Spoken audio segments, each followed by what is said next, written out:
శ్రీమాత్రే నమః. ఓం శ్రీ గురుభ్యో నమః. నమస్తే అండి. నేను మీ రామకృష్ణ హాన్, ఆస్ట్రో న్యూమరాల్స్ని. అందరూ ఎలా ఉన్నారు? మే 10వ తారీఖున లక్ష్మీ కుబేర హోమం అనేది కూడా నేను తలపెట్టబోతున్నాను. ఈ లక్ష్మీ కుబేర హోమం అనేది కూడా మనం గమనించండి. గురుడు మేషరాశిలో నుండి వృషభ రాశిలోకి ప్రవేశించినటువంటి కాలము మే 1వ తారీఖున నర్మదా నది పుష్కరాలు మొదలవుతున్నాయి. ఇది ఎంతో అత్యద్భుతమైనదండి పుష్కరం. నర్మదా నది తీరం ఒడ్డునే మనకు జ్యోతిర్లింగ క్షేత్రమైనటువంటి ఓంకారేశ్వరుడు వెలిశాడు అక్కడ. మరి ఎంత అద్భుతమైనటువంటి పుణ్యక్షేత్రం అది. కాబట్టి ఆ రోజున నేను మే 10వ తారీఖు అంటే పుష్కర సమయంలోనే లక్ష్మీ కుబేర హోమం జరిపిస్తాను. దీనికంటే ముందు నేను ఏం చేస్తానంటే, మాతా వైష్ణోదేవి ఆలయం జమ్మూ కాశ్మీర్కి వెళ్తాను.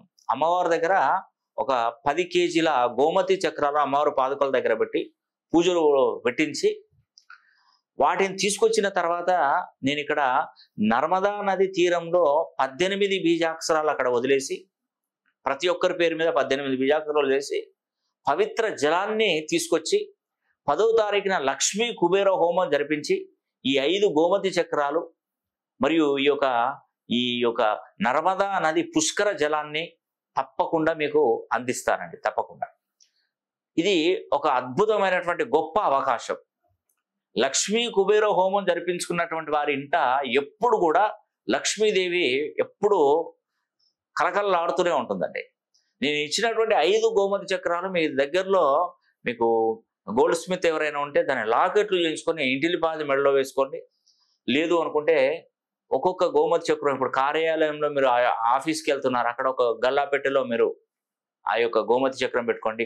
దేవుడి గదిలో పెట్టుకోండి, కుంకుమ బరణలో పెట్టుకోండి, డబ్బులు దాచుకునే బీరువాలో పెట్టుకోండి, వ్యాపార సంస్థలలో గల్లా పెట్టెలలో పెట్టుకోండి.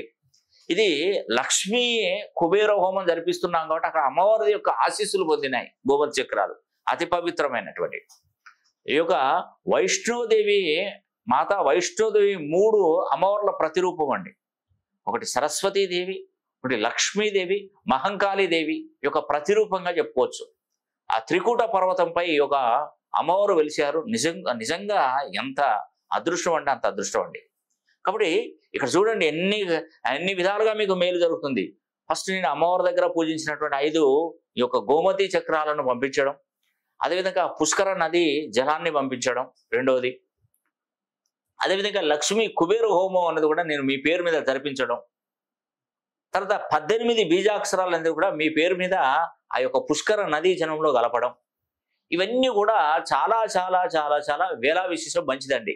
కాబట్టి మే 10వ తారీఖున లక్ష్మీ కుబేర హోమం ప్రతి ఒక్కరూ బుక్ చేసుకోండి. కేవలం 500 మందితో మాత్రమే ఈ యొక్క పుష్కర మనం 18 బీజాక్షరాలు వేయడంతో పాటు ఒక 500 మందికి ఇస్తున్నానండి అవకాశం. కాబట్టి అన్ని చేయడం కుదరదు. ఎందుకంటే 5 గోమతి చక్రాలు అమ్మవారి దగ్గర ఒక 10 కేజీలు మాత్రమే తీసుకెళ్తున్నాను. ఆ 10 కేజీలకు ఎక్కువ అనుమతిని ఇవ్వట్లేదు. అక్కడ తెలిసినటువంటి పండితులను రిక్వెస్ట్ చేస్తే, మన భాష కాదు అది కాదు, కాకపోతే నాకు ఒక పౌరోహితుల ద్వారా నేను తెలుసుకొని ఇట్లా మాది సో అండ్ సో ఇలా అండి మేము అని చెప్పి అక్కడ వాళ్ళతో పరిచయాలు పెంచుకొని అక్కడ గోమతి చక్రాల పూజకు తీసుకెళ్ళి వైష్ణోదేవి ఆలయం, మనకు జమ్మూ కాశ్మీర్లో మన క్లయింట్స్ చాలా తక్కువగా ఉంటారు.